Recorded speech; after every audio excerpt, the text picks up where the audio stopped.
Komisi Percepatan Reformasi Polri merekomendasikan penguatan peran Komisi Kepolisian Nasional atau Kompolnas agar setiap keputusannya bersifat mengikat dan wajib dijalankan oleh Polri.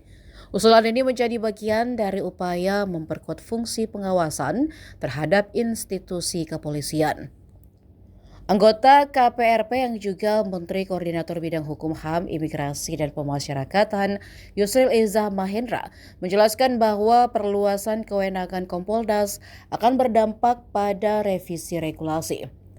Pemerintah berencana menyusun perubahan terhadap Undang-Undang Nomor 2 Tahun 2002 tentang Kepolisian Negara Republik Indonesia, terutama pada pasal yang mengatur kewenangan Kompolnas serta penugasan polisi di luar fungsi kepolisian. Gagasan penguatan ini juga mencakup perubahan status Kompolnas menjadi lembaga independen dengan fungsi pengawasan yang lebih tegas.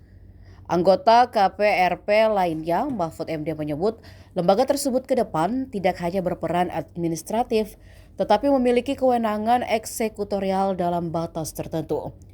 Dari sisi struktur, Kompolnas direncanakan diisi 9 anggota yang berasal dari berbagai latar belakang, mulai dari unsur kepolisian, akademisi, hingga tokoh masyarakat.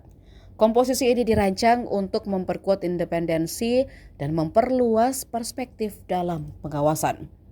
Sementara itu, Ketua Jimli Asidik menegaskan bahwa keanggotaan Kompolnas tidak lagi berbasis jabatan dari institusi pemerintah. Penguatan ini juga telah mendapat persetujuan dari Presiden Prabowo sebagai bagian dari agenda reformasi kepolisian.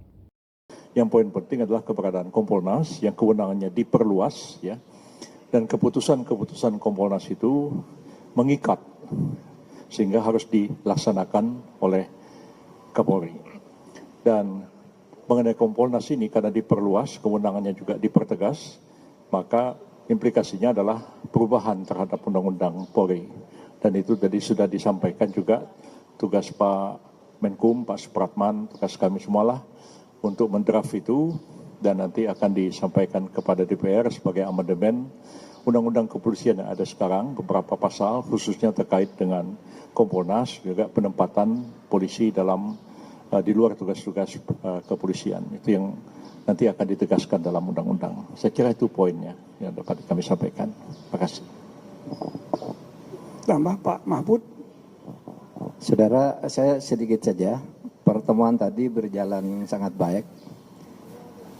Presiden memberi informasi tentang situasi nasional dan geopolitik yang sedang kita hadapi dan harus kita serusi.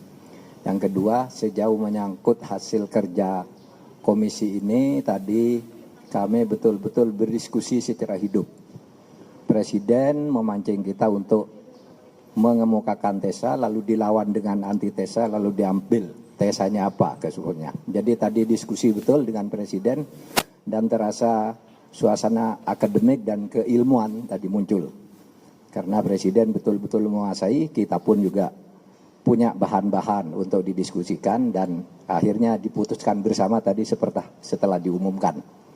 Berjalan bagus dan kita sama mengusulkan karena 10 buku ini, 7 buku tebal yang verbatim, kemudian ada 3 buku kecil-kecil, itu supaya nanti terbuka kepada publik karena ini untuk pembangunan jangka panjang Polri ke depan.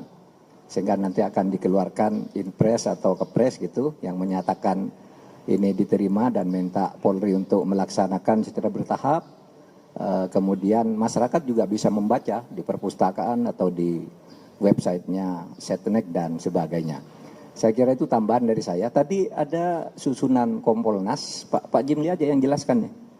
Ada yang, jadi Kompolnas nanti akan menjadi lembaga independen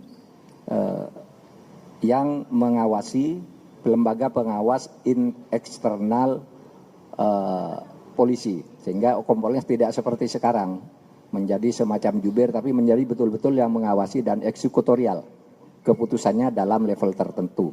Jumlahnya 9 orang, terdiri dari berbagai unsur. Ada mantan pejabat tinggi Polri, ada advokat, ada tokoh masyarakat, akademisi, ahli lingkungan, dan sebagainya. Pokoknya ada 9 yang itu sudah rinci di dalam keputusan ini. Saya kira itu Pak dari saya, cukup ya. Download Tribun X sekarang, menghadirkan lokal menjadi Indonesia.